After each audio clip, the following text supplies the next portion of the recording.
Open Europe's Raoul Ruparel says a Greek default could still happen within the next few years. Thank you so much for joining us. There's still so much concern. I guess the crisis for now has actually been averted, but we don't know what's going to happen 6 months down the line. We don't even know what's going to happen actually if he's going to be able to pass through those huge austerity measures. Completely. I mean, even if he does pass the austerity measures, which are still in doubt, these targets are very strenuous, and whether Greece will be able to actually meet the targets, both on the deficits, their debt levels, and the privatisation revenues, remains to be seen. Over the past year, they've continued to fail to meet the conditions of the first bailout.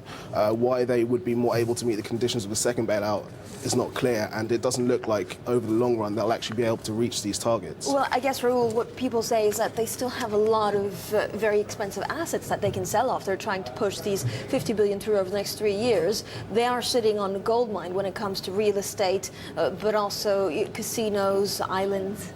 Well, the initial response to the privatisation plans hasn't been great. I mean, the sort of response from investors, the demand is not there at the moment. And it's understandable. Why would you want to invest in a country when it looks as if a default is hanging over its head?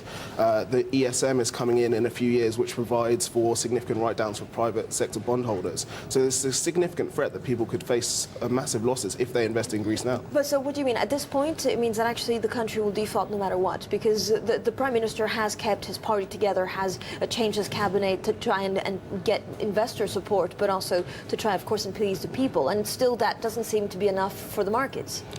Well, it looks like a default is inevitable in the long run. I mean, no country with a debt level of over 150% has really managed to avoid a default in the long run. And, Greece, the debts just look unsustainable. But this is the first time, Raoul, that actually a country with 150% level is within the Eurozone, so has the support not only of the IMF but of its fellow member countries.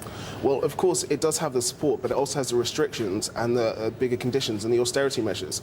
And on top of these sort of economic costs, you also have the political instability throughout the Eurozone, which is growing, not just in Greece, but within the core central countries such as Germany and Austria and Netherlands. All right, we'll see how it all pans out. Raoul Ruparel, thank you so much for joining us.